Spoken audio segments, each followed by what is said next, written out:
সম্মানিত উপস্থিতি, শেষ জমানায় এমন আসবে, আবু মালিক আল আশআরী থেকে হাদিস, আল্লাহর নবী বলেছেন, লা ইয়াশরাবান্না নাসুম মিন উম্মতি ইউসাম্মুনা বিগাইরি ইসমিহা।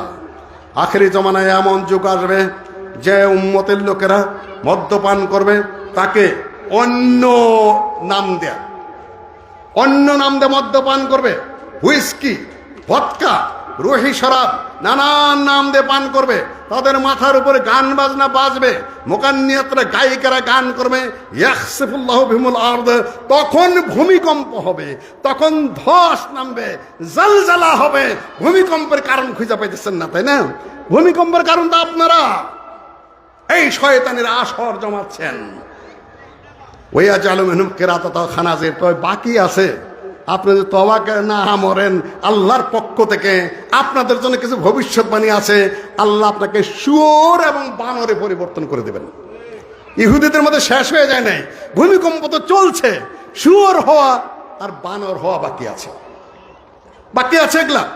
সহিহুল বুখারী, এটা সুনান ইবনে মাজার হাদিস, হাদিস সহিহ, এবং সহিহুল বুখারীর সে তাআলিকান সনদবিহীন এসেছে। সম্মানিত উপস্থিতি, বাউল এবং তাদের জ্ঞান, ওখানে গেছেন জ্ঞান অর্জন করতে, কোরআন হাদিসে জ্ঞান খুঁজে পান নাই। ভাইয়া বুড়া মানুষ, আপনি কিছু মনে করবেন না, আপনি কিন্তু জ্ঞান দেওয়ার চেষ্টা করছি। আপনি যদি বেশি শিক্ষিত হয়ে থাকেন, তাহলে বাউল কি জিনিস আপনি এসে একটু শিখা যায়। আপনাকে আপাতত এই শাস্ত্রে, আপনার মেলা ঘোরেন ওখানে, এই শাস্ত্রে শিক্ষা দেওয়ার মতো যোগ্যতা আমার আছে। 10 মিনিট টিকতে পারবেন না আশা করছি। আর যে সকল ছেলেপেলেরা তাদেরকে না কথা বলছো, বেউকুবি করো না, বোকামি করো না। এদেশের 99.9 মানুষ এদেরকে ঘৃণা করে। এদের ওযু নাই, এদের গোসল নাই, এদের নামাজ নাই, পাক নাই, সাফ নাই, পবিত্রতা নাই, হালাল হারামের জ্ঞান নাই। এরা এইগুলোকে মানুষ যায়, কিছু সংখ্যক মানুষ এদের গান শুনতে। তবে মসজিদে আবার ওদেরকে পিটানো হয়। আমার বাপ দাদারাই পিটাই, দাদারা দেখে নেই, বাবাকেই দেখেছি পিটাইতে। এই গেছিলি কই? গান শুনতে গেছিলাম, ফজর রক্তে পিটনি, আমি পিটাতে দেখেছি এদেরকে। তোমরা কি মনে করো তোমাদের ছোকরারা কয়েকদিন এই যুগ জুড়ে থাকতো, আমার বাপ দাদার যুগ থাকলে মসজিদে দইরাই নেই না, তোমাদের পিঠে সাইজ করা হতো। তোমরা কিসের আন্দোলন বুঝাইতে চাও? আন্দোলন করেছে বলেই আবুল সরকার শয়তানি করে বদমাইশি করবার তার সাপোর্ট দিতে হবে? No never. আন্দোলন আমরাও ছিলাম, আসো আমি দেখাই দেবনি তুমি কি আন্দোলন করছো আর তোমার বাউল সরকারকে আন্দোলন করেছে। সম্মানিত উপস্থিতি, এরা তখন বলবে যে আমার জাহিরি কোরআনে নাই, বাতিনি কোরআনে আছে। জাহিরি কোরআনে কয় পারা? জাহিরি কোরআন কয় পারা? আর বাতিনি কোরআন কয় ওই 60 পারার মধ্যে আছে। ওই পাড়ার মধ্যে আমার এই কালামগুলো আছে, ইন্না আউয়ালা মা খালাকাল ইশক নূর, ইলা সব ওই পাড়ার মধ্যে আছে। বাতিনি ইলমের মধ্যে আমাদের কাছে আছে। 2 থেকে 3 মিনিটের মধ্যে বক্তব্য শেষ করে দিচ্ছি। মৌলানা আবু তাহের বর্ধমানের সাথে ওই বাউল ফকির বাহাস করতে আসছে। মৌলানা বর্ধমানী সাহেব বলছেন, আমি তো সহিহুল বুখারী পড়েছি, মুসলিম পড়েছি, নাসাই, তিরমিজি পড়েছি, কোরআনের তাফসীর পড়েছি, তুমি কি পড়ে বাহাস করতে আসছো? কয় যে আপনার তো এখানে 30 পারা, আমার 60 পারা আরো বেশি আছে। আমি তো একেবারে বিরাট, আমার কাছে গায়েবী ইলম আছে, ইলমে লাদুন্নি আছে। আপনি জানেন কেন গোড়ার দিন? তাই নাকি? বাতিনি ইলম, আচ্ছা ঠিক আছে, তোমার বাতিনি ইলম দ্বারা বলো তো, তোমার পায়ু ধারে লোম কয়টা? পায়খানার লোম কয়টা বলো? ফরহাদ মাঝহার ভাই, আপনাকেও একটা প্রশ্ন করতেছি এখানে, আপনারও। আপনি বলছেন আল্লাহর পশ্চাৎ দেশের কথা বলে সে অন্যায় করে নাই, বাতিনি ইলম দ্বারা বলো কয়টা? এখন খেলে এরকম এরকম এরকম এরকম করে, বলে হুজুর আয়না লাগবে। ঠিক আছে, আয়নাই দেওয়া হবে তোমাকে, তুমি আয়না দিয়ে দেখে গুইনা বলো কয়টা আছে। যুবকেরা তোমরা সোন নিয়ে আর লাঠি নিয়ে রেডি হও, ও গোনার পরে যা বলবে তারপর তোমরা সোন দিয়ে একটা একটা তুলবা, তুলার পরে গুনবা, যদি কম হয় তাও গুতা, আর যদি বেশি হয় তাও শেষা। হুজুর মাপছে, আসলে কিচ্ছু জানে, এটা হলো সব ভুকাস কথা। আরেক বাউল ফকির এসে আবার সোজা উলঙ্গ, আসা যাওয়ার যে পথে, সাধন সিদ্ধি সেই পথে, মায়ের পর থেকে আসছি যেভাবে যাব সেভাবে, আবার কাপড় পরা কিসে? বাহাস করতে আসছেন, হইল উলঙ্গ। আসলাম বর্ধমানী সাহেব জিজ্ঞাসা করেছেন, এই বাউল ফকির ওটা কি? বলে যে ওটা আলিফ। চিন্তা করতে পারে ওটা বলে আলিফ। ঠিক আছে তো কথা, ঠিক আছে। আলিফের নিচে কয় নোক্তা থাকে রে? হ্যাঁ, এরকম এরকম করে হুজুর আলেফের নিচে তো কোনো নোক্তা থাকে না, তোমার আলেফের নিচে 2 নোক্তা। এই যুবকেরা চাকু নিয়ে তোল, শয়তানের নোক্তা তোল, নোক্তা হটাও। বর্ধমানে সর ওয়াজ ছিল, তখন হুজুর আসলে কিছুই জানি না, মাফ করে দেন। এই সকল জাহেল বদমাইশ শয়তানগুলার পিছনে যদি ওইরকম একটা মানুষ ঘরে, আর মানুষ যদি বলে এদেরকে কেন বিরোধিতা করা হয়, আমি মায়ের পিট করার কথা বলছি না, আমি বলছি না কোনো কিছুর কথা, কিন্তু এরা জাহেল, এরা মূর্খ, এরা আকীদা বিরোধী, এরা কাফের, এরা শয়তান, এরা মিথ্যুক, এরা বদমাইশ, এরা সমাজের খুব ফালতু শ্রেণীর লোক, এতে তো কোনো সন্দেহ নাই। এখন এদেরকে অ্যারেস্ট করা হইল কেন? আরে প্রশাসন কি গাঞ্জা খায় নাকি তোমাদের মতো? লালনের ফকির যারা ওইখানে যারা, তার তো সবই গাঞ্জাপন্থী। প্রশাসনে একটা বিসিএস পাস করতে সোজা ঠেলা লাগে না, বহু ট্যালেন্টেড ছাত্রদের বহু লেখাপড়া করতে হয়, তারপরে একটা বিসিএস ক্যাডার হয়, তারপর তারা বুঝে অনেক ধর্মীয় লেখাপড়া করে। তারা আমার আপনার ওরা কম পড়ে না, কোরআন পড়ে, তাফসির পড়ে, হাদিস পড়ে, বোঝার চেষ্টা করে। এই জন্য অধিকাংশ বড় বড় অফিসাররা এখন সালাফে বা আহলে মানহাজের দিকে চলে আসছে। দেখছে যে এদের কথা রাইট, এদের কথা কারেক্ট কোরআন হাদিস অনুযায়ী। ওই ফালতু বাউলে কি করে, ছাগলে কি করে, পাগলে কি করে, ওইটাকে বিসিএস ক্যাডারে শোনে 2-4 জন বাদে। ওদের মাথায় ঘিলু আছে, আপনারা পাগল হয় নাই। গাঁজাখোরের দরবারে ঢুকে বিসিএস ক্যাডারদের মাথা নষ্ট হয় নাই। তবে রাজনৈতিক নেতারা তাদেরকে নষ্ট করে, ভুল করায়, ঘুষ খাওয়ায়, মিথ্যা বাজে অনুরোধ করে করে তাদেরকে নষ্ট করে। তারা দেশের শ্রেষ্ঠতম ব্রেনি সন্তান, দেশের প্রতি তাদের ডেডিকেশন রয়ে গেছে, কিন্তু আপনারা নষ্ট করেন আপনার রাজনৈতিক নেতৃবৃন্দ এবং অন্যান্য যে চালবাজারে নষ্ট করে। তারা ঠিকই বুঝে যে ও কি আর ও কি। অ্যারেস্ট করেছেন, ঠিক করেছেন, রাইট করেছেন। যেহেতু ইসলামী রাষ্ট্র ব্যবস্থা নাই, যদি উন্মুক্ত হয়ে তওবা না করে শরীয়তের মাসআলা, তাকে মৃত্যুদণ্ড দিবে সরকার, সোজা কথা, যা কোনো কথা নাই। প্রকাশ্যে সেও তওবা করবে, যারা তার সাপোর্টার তাদেরকেও তওবা করতে হবে। কোন ধর্মীয় দৃষ্টিকোণ থেকে কোনো মাপ নাই। তবে একজন উপদেষ্টা যুবক মানুষ বলেছে যে বাউল সহ অন্যান্য ভিন্ন মতাবলম্বীদের উপর অত্যাচার বন্ধ করা হোক। যেহেতু আমার গায়ে লেগেছে, আমার নামে এই দুনিয়ার সব চলছে এখন, হুজুরের এই, হুজুরের সেই, তাই না?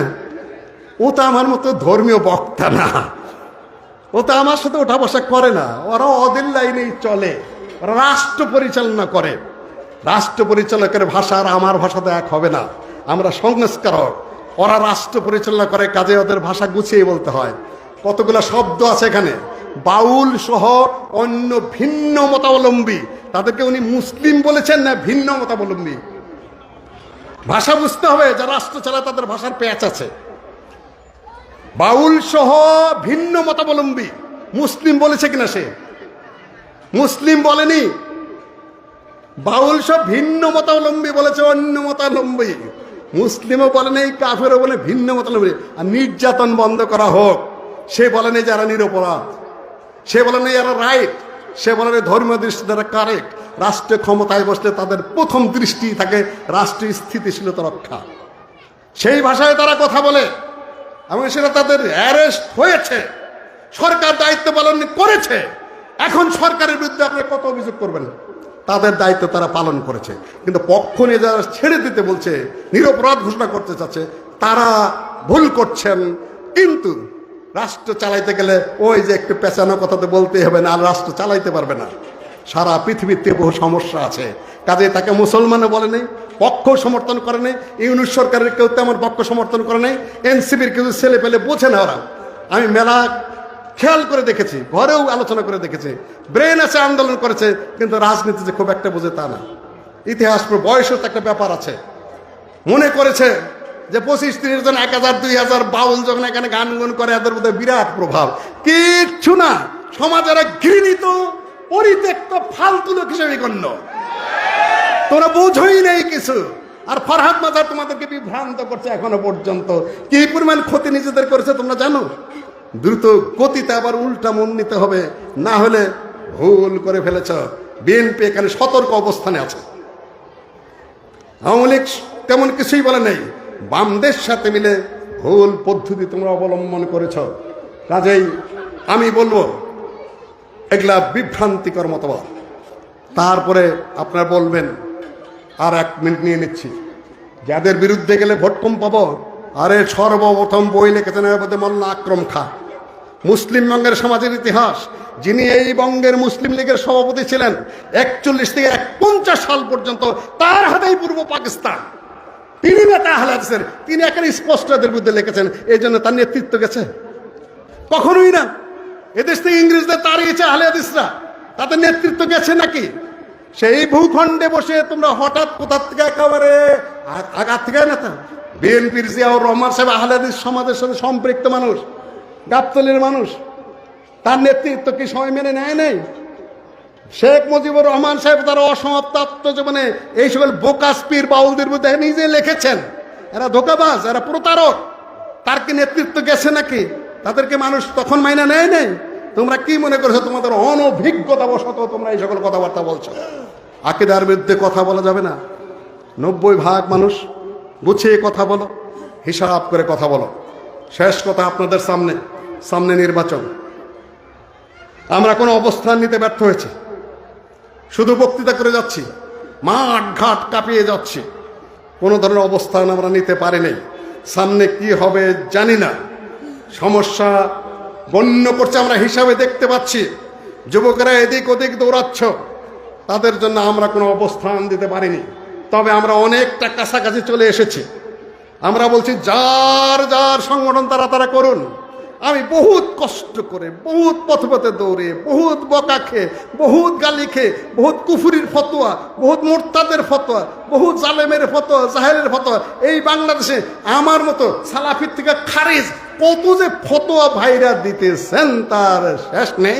অথচ পড়াশোনা কিছুই করেন নেই, রাজনীতিও জানেন না, অর্থনীতিও জানেন না, সমাজনীতিও জানেন না, আইনও জানেন না, আন্তর্জাতিক কিছুই জানেন না। চান্দা খানোই সেগুলোর দেরি। মাদ্রাসা চালায় কারা?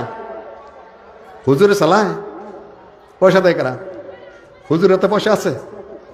যারা কয় ব্যাংকে অ্যাকাউন্ট করা হারাম, ওখানকার ঝাড়ুদারও হওয়া যাবে না কি কি কলে, আবার বলে মাদ্রাসার অ্যাকাউন্ট নাম্বার এত, একই মুখে। সম্মানিত উপস্থিতি, সিদ্ধান্ত নিতে হবে ধীর স্থির ভাবে। আমি তাড়াহুড়ার কথা বলছি না। 5 বছর 10 বছর লাগতে পারে, 20 বছর লাগতে হবে। চিন্তাকে আমাদের স্বাভাবিক পথে পরিচালনা করতে হবে। মাঠ আপনাকে ছাড়বে না। আপনাকে দেখে বক্তৃতা করাই নিচ্ছে, আপনি সে কেন রাখেন না? আপনার মসজিদের কাম কারা করতেছে? আহলে হাদিস ছেলেবেলা খালি ভক্ত হতে চায়, কর্মী হতে চায় না, কাজের লোক হতে চায় না। এই যে ভক্তি করতেছেন না, সালাম দিবেন, এই করবেন, সেই করবেন, আগে যাবেন। যদি বলা হয় যে কয়েকটা কাজ করো, দেখবেন আস্তে করে পাশ করে চলে গেছে। এই যে সরকার একটা পরিকল্পনা নিয়েছে, 8,000 ছেলেকে ট্রেনিং দেওয়া হবে। কিসের ট্রেনিং? কারাতে ট্রেনিং, জুডুর ট্রেনিং, ফায়ারিং এর ট্রেনিং। 2-3 সপ্তাহ পাবো। সরকার বেতনও দিবে, খাওয়াও দিবে। তোমরা হাত তুলো, কয়জন যাবা? ওই একটা হাত উঠছে মাত্র। কাম করে খাবাই দেশে, নাপিতগিরি করে বাদ পাবা না। এই ফাউল টাকার ভুয়াই পীরগিরি আর বুজুরগিরি আর জি হুজুর আর হুজুর আর ফতোয়া আর জয় এগুলো দেয়া নাপিতগিরি করে ভাত পাবা না। তারা ট্রেনিং নিচ্ছে, তারা তাদের শক্তি বৃদ্ধি করছে, সাংগঠনিক তাকত বাড়াচ্ছে। টু শব্দ এক কোণাতে করলে আরেক বঙ্গে চলে যাচ্ছে। তাদের নির্দেশ কার্যকর হয়ে যাচ্ছে। ইউনিভার্সিটিগুলো তাদের, প্রশাসন তাদের, নির্বাচন কমিশন তাদের। আহলে হাদিসকে এখন পর্যন্ত, আহলে হাদিস বলবো না, তাদেরকে নির্বাচন কমিশন এখন পর্যন্ত নিবন্ধন দিচ্ছে না। কেন? তারা জানে আহলে হাদিস যেন এই ময়দানে না দাঁড়াইতে পারে, খালি ফতোয়া দেবে আর চিৎকার পারবে, তাদেরগুলো আমাদের পকেটে পড়বে। এখানে পরিষ্কার সিদ্ধান্ত দিবে না, যেখানে যাবেন সেখানে আপনার নোট করে দিবে। এই যে হাত উঠলো মাত্র 2টা, সারা বাংলাদেশে জড়ো করি 8,000-এর মধ্যে আমরা বলি 5 ভাগের 1 ভাগ, আরো 1,000 তো হবেন। যুবকেরা লড়বে না, কাম করে খাবে না, ট্রেনিং নেবে না, ফায়ারিং শিখবে না, জুডো শিখবে না, কারাতে শিখবে না। এখনো যে হার্টে 3টা ব্লক এখনো আছে, এখনো সাহস করে 2-3 জন যুবকরা এখনো ফালাই দিতে পারবো। কাম করে খাবা, এই নিয়ে কিছু মনে করো না। যুবকেরা যুবক হও, আমার ভক্ত হওয়ার দরকার নাই, শক্তিশালী কর্মী হও। এখন নাম রেজিস্ট্রেশন করো। আমি 2,000 যুবককে দেখতে চাই। একটু আশা হবে যে তোমরা লড়ে চড়ে খেতে পারবে এই দেশের জন্য। দীর্ঘ সময় আমি নিয়ে নিয়েছি, স্লিপ দেওয়ার পরে কয়েক মিনিট গেছে। ওইভাবে গড়ে উঠতে হবে তোমাকে, আকীদা, দ্বীন, শরীয়ত, তার সাথে কর্মস্পৃহা। আল্লাহ আমাকে তৌফিক দান করুন। আসসালামু আলাইকুম।